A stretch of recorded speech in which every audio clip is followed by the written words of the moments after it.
Hello friends, मैं हूं Manas and welcome to learn film online. आज हम बात करेंगे बंदिश बैंडिट्स के बारे में। जी हाँ, बंदिश बैंडिट्स एक वेब सीरीज है जो कि रिसेंटली अमेजन प्राइम पे रिलीज हुई थी। कुछ दिन हो गए, कुछ हफ्ते हो गए इस बात को। शायद आप में से कुछ लोगों ने तो ऑलरेडी देख रखी होगी या शायद कुछ लोगों ने नहीं देखी होगी। जो भी है, इस रिव्यू को देखने के बाद आप ज़रूर एक बार देखना चाहेंगे अगर आपने ना देखी हो। तो बंदिश बैंडिट्स जानते हैं किस तरह की वेब सीरीज है। दोस्तों, बंदिश बैंडिट्स कहानी है एक म्यूजिकल घराने की, जिसको हम जानते हैं राठौड़ घराने के नाम से, जिसमें नसीरुद्दीन शाह हैं, उनके बेटे हैं प्लेड बाय राजेश तेलंग, उनकी बहू प्लेड बाय शीबा चड्ढा, उनका एक छोटा बेटा है देवेंद्र प्लेड बाय अमित मिस्त्री, देन उनका जो पोता है राधे प्लेड बाय ऋत्विक भौमिक। ये कहानी बेसिकली ऋत्विक भौमिक के बारे में, जो उनकी म्यूजिकल लेगेसी, राठौड़ घराने की जो म्यूजिकल लेगेसी है उसको लेके आगे जाना चाहता है, और जो पूरी तरह से म्यूजिक के प्रति समर्पित है। और उसकी पूरी ट्रेनिंग होती है उसके ग्रैंडफादर नसीरुद्दीन शाह, जो कि राधे मोहन राठौड़ हैं, उनके अंडर उसकी पूरी ट्रेनिंग होती है। और किस तरह से वो म्यूजिक को समझता है, म्यूजिक को अपनाता है और म्यूजिक को आगे लेके जाना चाहता है। साथ ही साथ एक और फीमेल प्रोटैगनिस्ट जब आती हैं, तमन्ना, जो प्लेड बाय श्रेया चौधरी।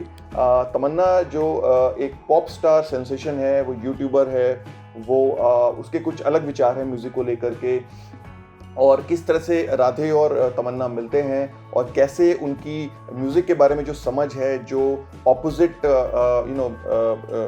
जिसको कह सकते हैं कि दोनों के जो कि सोचने का तरीका है म्यूज़िक का, वो थोड़ा अलग है दोनों का। तो किस तरह से वो उनकी पर्सनैलिटीज़ मैच करती हैं, किस तरह से वो एक दूसरे को सपोर्ट करते हैं, आगे बढ़ते हैं। कुछ ईगो हैसल्स भी आते हैं, ईगो प्रॉब्लम्स आते हैं उनके बीच में। उनकी फैमिली को लेकर के भी कुछ इश्यूज होते हैं, उसको किस तरह से सॉर्ट आउट करते हैं दोनों, इस बारे में भी हम देखते हैं इस वेब सीरीज़ में। साथ ही साथ जो लोग भारतीय क्लासिकल म्यूज़िक को या इंडियन जो भी ट्रेडिशनल म्यूज़िक रहा है घरानों का, पसंद करते हैं, आई थिंक उनके लिए तो ये it's a must watch. But जो लोग शायद म्यूजिक से दूर दूर तक जिनका कोई वास्ता नहीं है, उनके लिए भी मैं कहूँगा कि बंदिश बैंडिट्स एक अलग तरह की वेब सीरीज है। फ्रेशनेस फैक्टर की अगर मैं बात करूं तो सबसे पहले तो इससे पहले तक जितनी भी वेब सीरीज हम देख रहे थे, चाहे वो पाताल लोक हो, चाहे वो असुर हो, चाहे एक फिल्म आई थी रात अकेली है ना, इस तरह का जितना भी कंटेंट हमने देखा है अभी पिछले कुछ हफ्तों में या महीने में, तो हमने पाया कि उनका जो स्टोरी टेलिंग है कहीं ना कहीं एक जैसा है, एक ही जैसे सबकी स्टोरी एक मर्डर मिस्ट्री है या क्राइम थ्रिलर है, और कहीं ना कहीं एक हद के बाद वो थोड़े से प्रिडिक्टेबल भी हो जाते हैं। तो अगर मैं बंदिश बैंडिट्स को देखता हूँ उसके साथ, तो मुझे लगा कि जैसे एक हवा का एक ताज़ा झोंका होता है, एक थोड़ा सा चेंज होता है, तो वो मुझे बहुत अच्छा इसमें मिला।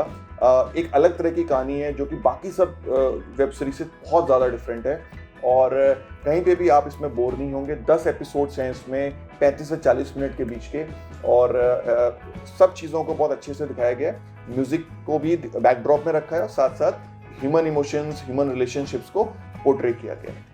साथ ही साथ अगर मैं बोलूं तो फ्रेशनेस फैक्टर है, वो ये है कि इसमें जो नए चेहरे हैं ऋत्विक भौमिक और श्रेया चौधरी, वो बहुत अच्छा उनका स्क्रीन प्रेजेंस है, आपकी नज़र उनसे हटेगी नहीं। हालांकि मैंने उनको पहली बार देखा है, लेकिन मुझे लगता है कि इस पर्टिकुलर रोल के लिए वो दोनों लोग परफेक्ट थे। साथ ही साथ बड़े रोल्स में जैसे नसीरुद्दीन शाह हैं, शीबा चड्ढा, राजेश तेलंग, अमित मिस्त्री, या कुणाल रॉय कपूर हो गए, या राहुल कुमार हो गए, इन सब का जो कास्टिंग है बहुत परफेक्टली किया गया है। हर किसी का जो रोल है वो कुछ ना कुछ सोच के। अतुल कुलकर्णी का तो बहुत ही एक अलग एक ट्विस्ट होता है उनका 3 या 4 एपिसोड के बाद वो आते हैं कहानी में, लेकिन जिसका जितना भी रोल है वो मुझे लगता है कि बहुत ही अच्छा, बहुत ही नपातुला राइटिंग है, बहुत ही नपातुला कैरेक्टराइजेशन है, और कहीं पे भी कोई भी कैरेक्टर ऐसा नहीं लगता कि ज़बरदस्ती का ठूंसा हुआ कैरेक्टर है या इस कैरेक्टर की कोई ज़रूरत नहीं है इस वेब सीरीज़ में। तो इन सब चीज़ों को देखते हुए अगर मैं देखूँ तो मुझे लगता है कि फ्रेशनेस फैक्टर में ये बंदिश बैंडिट्स काफ़ी आगे है। अगर मैं बात करूँ बेस्ट सीन के, तो इस पूरी वेब सीरीज़ में कई सारे बेस्ट सीन्स हैं, कई सारे अच्छे सीन्स हैं, लेकिन जो मुझे सबसे अच्छा सीक्वेंस लगा वो था जब राधे का गंडा बंधन होता है, और वो गंडे बंधन में टाइम पे नहीं पहुंच पाता, तो उसको सज़ा के तौर पे शुद्धि करनी होती है। तो वो जो शुद्धि का पूरा सीक्वेंस है, किस तरह से राधे उस पूरे शुद्धि को कंट्रोल करता है, किस तरह से इस पूरे जो उसका एक्सरसाइज है शुद्धि का, उसको किस तरह से निभाता है, वो बहुत अच्छा है। आई थिंक उससे काफ़ी कुछ as a personal as a human being आपको काफ़ी कुछ सीखने को मिलता है। और पेशेंस, जो कि एक कलाकार, जो कि एक म्यूजिशियन की लाइफ में बहुत ज़रूरी है, पेशेंस, डिसिप्लिन, इन सब चीज़ों के बारे में भी बहुत अच्छे से अनंत तिवारी ने दिखाया है इसमें। तो एक तो वो सीन जो है गंडा बंधन का जो शुद्धिकरण है, वो सीक्वेंस पूरा, साथ ही साथ एपिसोड 9 में दोस्तों एक खुलासा होता है, एक रेवलेशन होता है। मैं बताऊंगा नहीं वो क्या है, लेकिन जो आप पूरे 8 एपिसोड देखते हुए आते हैं, जब आप 9वें एपिसोड में पहुंचते हैं तो वो एक बहुत ज़बरदस्त ट्विस्ट आता है उस कहानी में, और उस कहानी को एक अलग ही दिशा में ले जाता है। तो वो पूरा सीक्वेंस जो एपिसोड 9 का है, साथ ही साथ एपिसोड 10 में जो जुगलबंदी होती है, दिग्विजय जो कि अतुल कुलकर्णी ने रोल प्ले किया, और राधे का, इन दोनों के बीच में एक जुगलबंदी होती है जो कि डिसाइड करती है कि विनर कौन होगा। तो वो पूरा सीक्वेंस बहुत ही अच्छा है। इसके अलावा और भी कई छोटे छोटे सीक्वेंसेस हैं जो कि आप जब देखेंगे तो आपको पता लगेगा, लेकिन जितना मुझे लगा ये 3 सीक्वेंसेस बहुत ही अच्छे हैं। जहां तक बात करेंगे डायरेक्शन की, तो मुझे लगता है आनंद तिवारी ने जो डायरेक्शन है बहुत ही अच्छा किया है। जैसा मैंने अभी भी कहा कि it's like a breath of fresh air. काफ़ी नयापन लगा उनके डायरेक्शन में, कुछ अलग चीज़ें देखने को मिली, छोटी छोटी चीज़ें, छोटी छोटी बारीकियां एक एक कैरेक्टर्स की बहुत अच्छी पिक करी हैं।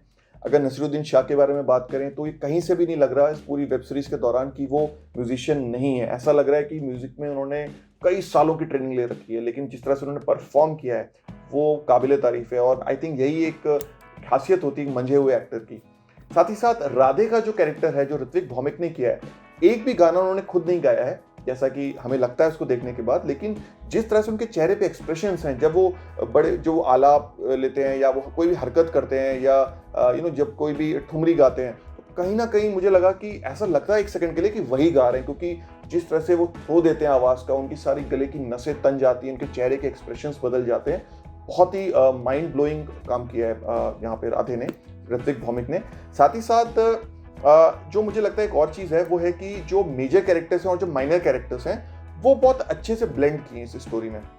ऐसा नहीं है कि it is only about Radhe and Tamanna या पंडित राधे मोहन राठौड़ एंड दिग्विजय, ऐसा कहीं पे भी नहीं लगता। हमें लगता है कि जो छोटे छोटे कैरेक्टर्स हैं, चाहे वो कुणाल रॉय कपूर का जो कैरेक्टर है, जो राहुल कुमार वही हैं जिन्होंने 3 इडियट्स में छोटे मिलीमीटर का रोल किया था, वो इसमें राधे के दोस्त बने कबीर, और उन्होंने बहुत अच्छे वन लाइनर्स बोले। वन लाइनर्स इसमें बहुत अच्छे हैं कबीर के, और साथ में कुणाल रॉय कपूर का जो कैरेक्टर है, उन दोनों के जो कैरेक्टर्स के बीच में जो वन लाइनर्स का यूज़ किया गया है बहुत अच्छा है। तो आई थिंक ह्यूमर को भी बहुत अच्छे से इसमें बीच में रखा गया है, बहुत ज़्यादा सीरियस नहीं बनी है, कहीं ना कहीं एक मिला जुला एक मिश्रण है। साथ ही साथ एक चीज़ को मैं बिल्कुल हाईलाइट करूंगा यहाँ पे, वो है इस फिल्म का, इस वेब सीरीज़ का म्यूज़िक, जो कि दिया है शंकर एहसान लॉय ने। जब मुझे पता लगा कि शंकर एहसान लॉय ने म्यूज़िक दिया तो मुझे विश्वास नहीं हुआ, बिकॉज क्लासिकल म्यूज़िक की जो जिस तरह से उन्होंने इसमें यूज़ किया, आई थिंक बहुत ही बढ़िया है, और म्यूज़िक अपने आप में एक कैरेक्टर है इस वेब सीरीज़ में। तो मैं कहूँगा कि डायरेक्शन प्लस म्यूज़िक ये दोनों ही काफ़ी अच्छे हैं, साथ में कैरेक्टराइजेशन बहुत अच्छा है। अंडरलाइंग थीम की अगर मैं बात करूं तो music is the backdrop, Indian classical music एक बैकड्रॉप के तौर पे यूज किया गया है। लेकिन जो मेन थीम है इसकी वो है आर्टिस्ट को लेकर के। एक कलाकार, एक गायक जो उसके अंदर पेशेंस होना चाहिए, जो उसके अंदर डिसिप्लिन होना चाहिए, और साथ ही साथ इन सब चीज़ों को मेंटेन करते हुए अपनी लाइफस्टाइल को कैसे मेंटेन करते हैं, अपनी पर्सनल रिलेशनशिप्स को कैसे मेंटेन करते हैं, उतार चढ़ाव आते हैं, ईगो प्रॉब्लम्स होते हैं, उन चीज़ों को फेस करते हुए अपना एम है, अपना ऑब्जेक्टिव है एक म्यूज़िक को लेकर के, एक जो लगाव है म्यूज़िक को लेकर के, वो एक आर्टिस्ट किस तरह से पूरा करता है, क्या क्या उसको झेलना पड़ता है, उन चीज़ों को दिखाया गया है इसमें बहुत अच्छे से। तो मेरे ख्याल से यही इसकी अंडरलाइंग थीम है कि हर आर्टिस्ट के अंदर कुछ ना कुछ खास बातें होती हैं। कोई भी आर्टिस्ट अच्छा या बुरा नहीं होता, वो जिस तरह उसके कुछ विचार आगे पीछे हो सकते हैं, लेकिन हर किसी आर्टिस्ट के कुछ ऑब्जेक्टिव्स होते हैं और उसको उन ऑब्जेक्टिव्स को हासिल करने का उसका अपना तरीका होता है। तो आई थिंक ये बहुत अच्छे से इसमें दिखाया गया है, और यही इस वेब सीरीज की एक अंडरलाइंग थीम भी है। जहाँ तक रिकॉल वैल्यू की बात करूँ तो मुझे ज़रूर लगता है कि ये सिर्फ एक बार देखने वाली वेब सीरीज़ नहीं है, इसको आप बार बार देख सकते हैं। और कुछ एपिसोड्स तो जैसा कि मैंने अभी भी कहा, एपिसोड नंबर 9 और एपिसोड नंबर 10, तो आई थिंक आप ज़रूर 1 से 2 या 3 बार से ज़्यादा ज़रूर देखेंगे, बिकॉज बहुत ही अच्छे तरह से स्टोरी को वो लेके पहुंचते हैं एक पॉइंट पे, और वहाँ पे कुछ रेवलेशन होता है, वहाँ पे कैरेक्टराइजेशन अपनी पीक पे होता है, और जितना भी आपने पिछला देखा है वो कहीं ना कहीं जस्टिफाई हो जाता है। तो आई थिंक रिकॉल वैल्यू बंदिश बैंडिट्स की बहुत ही अच्छी है। तो दोस्तों ये था बंदिश बैंडिट्स का रिव्यू। उम्मीद करता हूँ आपको समझ में आया होगा किस तरह की ये स्टोरी है और आप जरूर देखना चाहेंगे इसको। अमेजन प्राइम पे ये वेब सीरीज चल रही है, आप अभी भी चाहें तो देख सकते हैं। अगली बार हम जरूर आएंगे ऐसी एक और फिल्म रिव्यू के साथ, और भी फिल्म बेस्ड कंटेंट को लेकर के, चाहे वो कुछ एजुकेशन से रिलेटेड हो, चाहे वो किसी आजकल की किसी वेब सीरीज से रिलेटेड हो। हमारी उम्मीद यही रहती है दोस्तों कि हम आपको एजुकेट कर पाए, हम आपको सही दिशा में ले जा सके, हम आपको सही तरह का या मोस्ट एक्सक्लूसिव कंटेंट दे पाएँ। इसके लिए बेहद ज़रूरी है दोस्तों कि आप हमारे इस चैनल को सब्सक्राइब करें और इस चैनल को अपने दोस्तों तक लेके जाएं, और हम ताकि अपनी जितनी भी बातें हैं वो दूसरों तक भी पहुंचा सकें। तो उम्मीद करता हूं ये सेशन आपको पसंद आया होगा। जल्द ही मिलेंगे ऐसी एक और वीडियो के साथ। तब तक टेक केयर।